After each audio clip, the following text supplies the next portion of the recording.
कर्नाटक के शिवमोगा में स्थानीय आमिर अहमद सर्कल पर विनायक दामोदर सावरकर और मैसूर के शासक टीपू सुल्तान का पोस्टर लगाने को लेकर दो समूहों के बीच विवाद के कारण इलाके में तनावपूर्ण स्थिति पैदा हो गई। इलाके में धारा 144 लगा दी गई है। स्वतंत्रता दिवस समारोह के मद्देनजर कुछ लोगों ने सावरकर का पोस्टर आमिर अहमद सर्कल पर लगे बिजली के खंभे पर लगाने की कोशिश की थी, जिस पर दूसरे समूह ने आपत्ति जताई थी। दूसरा समूह वहां टीपू सुल्तान का पोस्टर लगाना चाहता था, जिससे क्षेत्र में तनावपूर्ण स्थिति पैदा हो गई। स्थिति को नियंत्रित करने और भीड़ को तितर-बितर करने के लिए पुलिस को हल्का लाठीचार्ज करना पड़ा। अधिकारियों ने उस स्थान पर राष्ट्रीय तिरंगा लगा दिया जहां दोनों समूह पोस्टर लगाना चाहते थे। इलाके में भारी संख्या में पुलिस बल की तैनाती की गई है। शिवमोगा के डीएम ने शहर और भद्रावती टाउन लिमिट में स्कूल और कॉलेज बंद रखने का आदेश दिया है। मंगलवार को पुलिस ने इलाके में फ्लैग मार्च किया। दीवारों पर दरारों का कब्जा और हर वक्त अनहोनी की आशंका। तस्वीरें प्रतापगढ़ की हैं। जिले के संतोषपुरिया गांव के राजकीय प्राथमिक विद्यालय में अनियमितता को लेकर मंगलवार सुबह ग्रामीणों ने स्कूल पर ताला जड़कर विरोध जताया। ग्रामीण जयराज ने बताया कि विद्यालय भवन लगभग 50 वर्ष पुराना हो चुका है। छत पूर्ण रूप से क्षतिग्रस्त हो गई है, जिसके चलते मामूली बारिश में भी स्कूल के कमरों में पानी भर जाता है। ऐसे में विद्यालय में पढ़ने वाले छात्र छात्राओं को अपनी जान जोखिम में डालकर पढ़ाई करनी पड़ती है। ग्रामीणों का कहना है कि वे वर्षों से उच्च अधिकारियों को विद्यालय की जर्जर हालत के बारे में बताते रहे हैं, लेकिन किसी ने गुहार पर गौर फरमाने की जहमत नहीं उठाई। आखिरकार ग्रामीणों का सब्र जवाब दे गया। वही एक मतलब कि सभी गांव वाले ना आके सबके और अधिकारी कुछ अधिकारी आए भी हैं, उन्होंने देखा भी है। कंडीशन ये है कि मतलब बच्चे बिठाए तो खतरा मोल लेना है, क्योंकि घटना हो सकती है, ऐसी संभावना है। इसलिए तो समस्या क्या हो रही है यहाँ पर स्कूल में? पूरी तरह से स्कूल जर्जर के अंदर, बिल्डिंग के अंदर मतलब टेढ़े चलनी शुरू हो गई है। कानून के हाथ लंबे होते हैं। ये संभवतः इसीलिए कहा जाता है कि पुलिस ने ऐसे कई अपराधियों को सजा दिलाई है जो धनबली या बाहुबली थे या फिर कहीं छुप गए थे, लेकिन आखिरकार कानून से बच नहीं सके। चूरू शहर के पंखा सर्किल रोड स्थित शोरूम में 19 जनवरी 2022 को पिस्तौल के दम पर लूट के मामले में कोतवाली पुलिस ने संपत नेहरा गैंग के 2 शार्प शूटरों को गिरफ्तार कर लिया। दोनों आरोपियों मुकेश डूडी और श्रवण गुलपुरा को डीएसटी टीम ने हरियाणा से दबोच लिया और कोतवाली पुलिस को सौंप दिया। इस मामले में कोतवाली पुलिस अब तक 6 आरोपियों को गिरफ्तार कर चुकी है। आपको बता दें कि चूरू के पंखा सर्कल स्थित मोयल सैनिटरी और टाइल्स शोरूम में 19 जनवरी 2022 को गन पॉइंट पर 10,000 रुपए की लूट हुई थी। हाई सिक्योरिटी जेल में बंद गैंगस्टर संपत नेहरा ने शोरूम के मालिक को वीडियो कॉल कर न सिर्फ रंगदारी मांगी थी, बल्कि पैसे न मिलने पर जान से मारने की भी धमकी दी थी। पूरी वारदात शोरूम में लगे सीसीटीवी कैमरे में कैद हो गई। गड्ढों में सड़क या फिर सड़क में गड्ढे, कहना मुश्किल है। तस्वीरें टोंक की हैं। शहर की हाउसिंग बोर्ड में सड़क चलने लायक नहीं है। कीचड़ और गड्ढों से कई हादसे हो चुके हैं। हाल फिलहाल में एक बुजुर्ग महिला का पैर फ्रैक्चर हो चुका है। लोगों ने कई बार जिला प्रशासन और नगर परिषद तक शिकायत की, लेकिन कहीं भी सुनवाई नहीं हुई।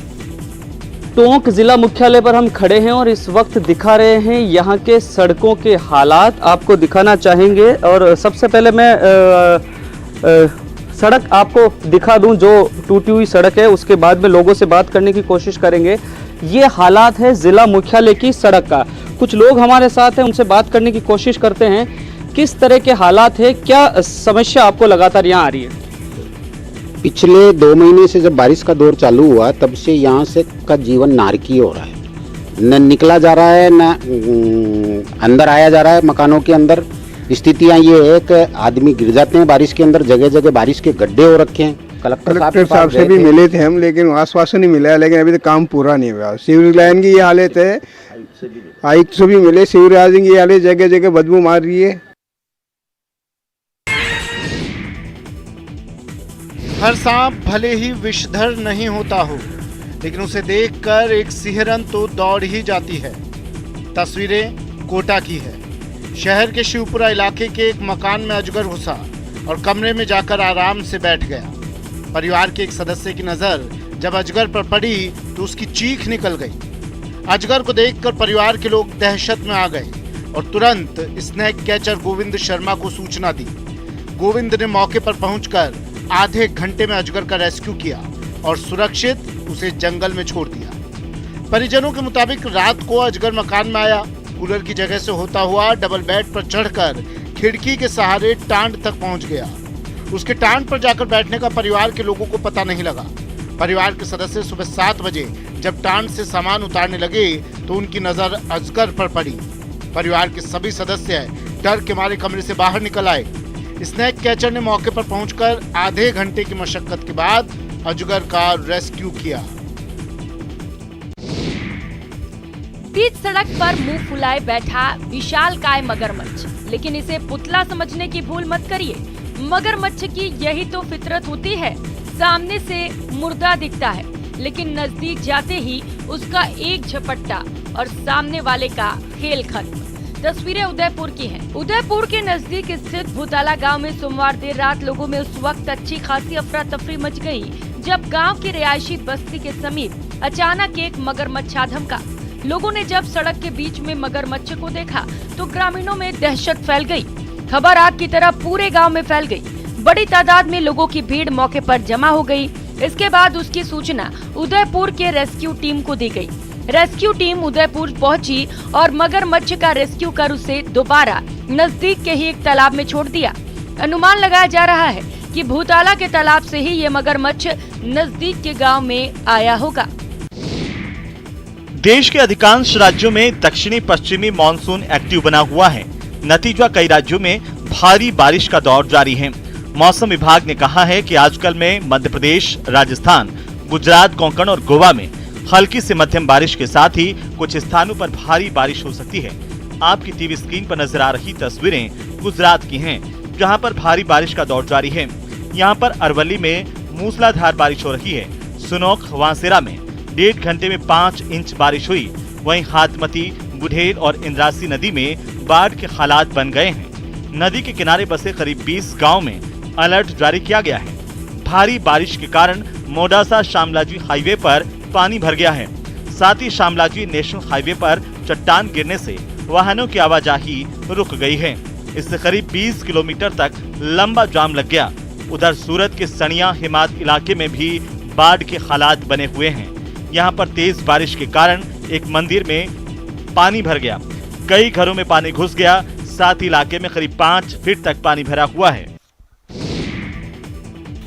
प्रदेश के मालवा क्षेत्र में हो रही भारी बारिश से पार्वती नदी में बीते 2 दिनों से तेज उफान बरकरार है। यही वजह है कि पार्वती नदी पर बने खातौली पुल के डूब जाने से श्योपुर का राजस्थान के कोटा से सड़क संपर्क कट गया है। मंगलवार सुबह पार्वती नदी में बड़े जलस्तर के चलते खातौली पुल पूरी तरह से जलमग्न हो गया। बाढ़ का पानी पुल से 8 फीट ऊपर बह रहा है। हालांकि पार्वती नदी अभी अपने खतरे के निशान पर बह रही है, लेकिन नदी के जलस्तर में हो रही बढ़ोतरी को देखते हुए श्योपुर का प्रशासन अलर्ट हो गया है और प्रशासन के अधिकारियों ने किनारे पर बसे गांव की निगरानी शुरू कर दी है। खातौली पुल डूबने से श्योपुर कोटा हाईवे पर आवाजाही बंद है, जिससे सैकड़ों यात्रियों को खासी परेशानियां उठानी पड़ रही हैं। देहात थाना पुलिस ने पार्वती नदी पर स्थित जलालपुरा चौकी के पास पुल के ऊपर बैरिकेड्स लगाकर वाहनों की आवाजाही रोक दी है।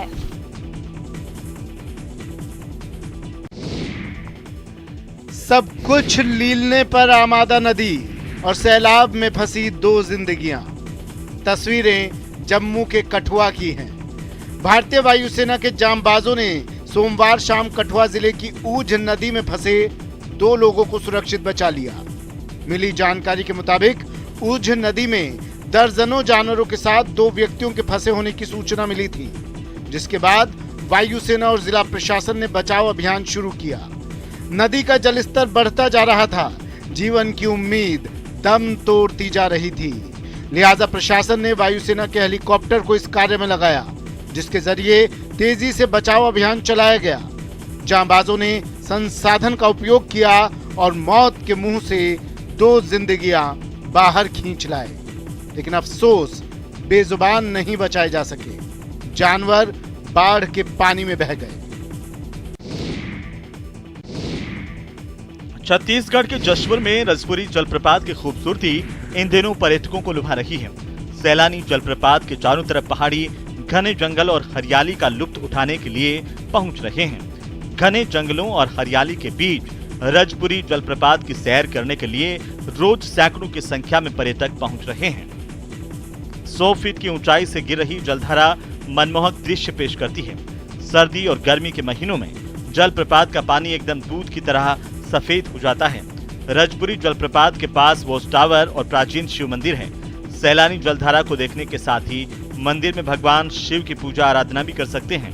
रजपुरी जलप्रपात के पास काफी सुविधाएं विकसित की गई हैं। सामुदायिक भवन, बैठने के लिए सीट की व्यवस्थाएं हैं। पिकनिक मनाने के लिए भी रजपुरी जलप्रपात शानदार पर्यटन स्थल है। और तो और जलप्रपात से मछली पकड़ने का भी आनंद लिया जा सकता है। बारिश के दिनों में जलप्रपात का पानी मिट्टी के रंग में रंगकर लाल नजर आता है। पर्यटन के साथ साथ अध्यात्म का भी यहाँ पर महत्वपूर्ण स्थान माना जाता है। मध्य प्रदेश और गुजरात की सीमा से सटे बांसवाड़ा जिले में लगातार हो रही भारी बारिश और मध्य प्रदेश से पानी की तेज आवक के चलते माही नदी उफान पर है। संभाग के सबसे बड़े माही बजाज सागर बांध में पानी का भराव तेजी से हो रहा है। खबर लिखे जाने तक माही बजाज सागर बांध में 278 मीटर 90 पॉइंट पानी का जल भराव हो चुका है। लगातार हो रही पानी की तेज आवक को देखते हुए जिला कलेक्टर प्रकाश चंद शर्मा ने नदी के किनारे बसे लोगों को नदी से दूर रहने और सतर्क रहने की चेतावनी दी है। माही नदी उफान पर होने के चलते संभाग के सबसे बड़े पुल महाराणा सेतु के 3 फीट नीचे पानी बह रहा है। पानी की तेज आवक को देखते हुए कभी भी माही डैम के गेट खोले जा सकते हैं। आपको याद होगा, वंदे भारत मिशन के तहत भारतीय रेलवे ने कोविड के दौरान सभी राज्यों में सराहनीय सेवाएं दी थी। उस समय से मशहूर हुई वंदे भारत मिशन की रेलें अब वंदे भारत के नाम से ही चलेंगी। इसी कड़ी में केंद्रीय रेल मंत्रालय की घोषणा के मुताबिक उत्तर पश्चिम रेलवे को 5 नई वंदे भारत रेल मिली है। इन रेलों का संचालन जल्द ही शुरू किया जाएगा। फिलहाल इन्हें लेकर तैयारियां शुरू कर दी गई हैं। केंद्रीय रेलवे बोर्ड से उत्तर पश्चिम रेलवे के लिए एक अच्छी खबर सामने आई है। बहुत जल्द उत्तर पश्चिम रेलवे को 5 वंदे भारत रेलें मिलने जा रही हैं और इनका रखरखाव भी यही होगा। 2023 में ये रेलें उत्तर पश्चिम रेलवे के तहत दौड़ने लगेंगी। इसका फायदा यात्रियों को ये होगा कि समय कम लगेगा। जिन लंबी दूरी की रेलों के अंदर बहुत ज़्यादा समय लगता है, वंदे भारत रेलों के अंदर ये समय बहुत कम कर दिया जाएगा और साथ ही साथ स्पीड को बढ़ाया जाएगा। इसके अलावा जो गति शक्ति यूनिट का गठन किया गया है, ये उस रचयिता के वस्त्र हैं जो ब्रह्मांड का सबसे बड़ा रचनाकार है, सबसे बड़ा चितेरा। दिमाग पर जोर मत डालिए, बात भगवान श्री कृष्ण की हो रही है। भगवान श्री कृष्ण अपनी बाल लीलाओं के अलावा अपनी कलाओं के लिए भी जाने जाते हैं। मान्यता है कि वे इकलौते अवतार हैं जो 16 कलाओं से परिपूर्ण हैं। कान्हा का जन्मोत्सव आने वाला है, लिहाजा नंद के लाल और जगत के प्रतिपालक कान्हा को सजाने संवारने और उत्सवी उल्लास में जन्मोत्सव मनाने के लिए ब्रिज क्षेत्र में धूम मची हुई है। ऐसे में धौलपुर कैसे वंचित रह सकता है, जबकि यहाँ भगवान श्री कृष्ण ने मुचुकुंद महाराज के यज्ञ में शामिल होकर कालयन का वध किया था। मुचुकुंद स्थित श्री लाडली जगमोहन जू सरकार में ठाकुर जी और राधा जी की विशेष पोशाक को वृंदावन में मुस्लिम कारीगरों ने तैयार किया है। इस बार पोशाक में राधा रानी और ठाकुर जी की पोशाक में गायों और बछड़े को दूध पीता दिखाया गया है, जो पोशाक की सुंदरता को और 4 चांद लगा रही है। पूरे प्रदेश में जन्माष्टमी की तैयारी है, लेकिन विश्व प्रसिद्ध मंदिर खाटू श्याम जी के मंदिर में हुई भगदड़ के बाद अब में सुरक्षा व्यवस्था पर ज्यादा फोकस किया जा रहा है। जयपुर के गोविंद देव जी मंदिर में भी जन्माष्टमी पर जुटने वाले भक्तों के लिए खास व्यवस्था है। इसी को लेकर प्रशासन और मंदिर समिति कोई भी कोताही बरतने के लिए तैयार नहीं है। बैरिकेड्स हैं, जहाँ जहाँ पब्लिक को अगर हल्का सा भी लगता है कि पब्लिक बढ़ रही है, तो हम लोग बैरिकेड्स लगा के उस पब्लिक को रोक लेते हैं और आगे सुगमता के साथ अंदर बाहर और जो डायरेक्ट जूता पहन के भी अगर दर्शन करना चाहते हैं, उन सब लोगों के लिए हमने अलग अलग व्यवस्थाएं यहाँ पे लाइन क्यूज बना रखी हैं। मंदिर में जगह जगह कैमरा लगे होंगे, LED लगी होगी, एंट्री और एग्जिट गेट्स अलग अलग बनाए गए हैं। पुलिस हर जगह मौजूद होगी। इमरजेंसी सेवाओं के तौर पर फायर ब्रिगेड की गाड़ियां होंगी, एम्बुलेंस होगी, डॉक्टर्स भी मौजूद रहेंगे। उत्तरकाशी में समुद्र तल से 11,000 फीट की ऊंचाई और 28 वर्ग किलोमीटर में फैले दयारा बुग्याल में ऐतिहासिक और पारंपरिक रूप से मनाए जाने वाले बटर फेस्टिवल की तैयारी पूरी हो गई है। खुद उत्तराखंड के सीएम पुष्कर सिंह धामी ग्रामीणों के इस पर्व में शामिल होंगे, जिसको लेकर पुलिस प्रशासन ने सुरक्षा की तैयारी शुरू कर दी है।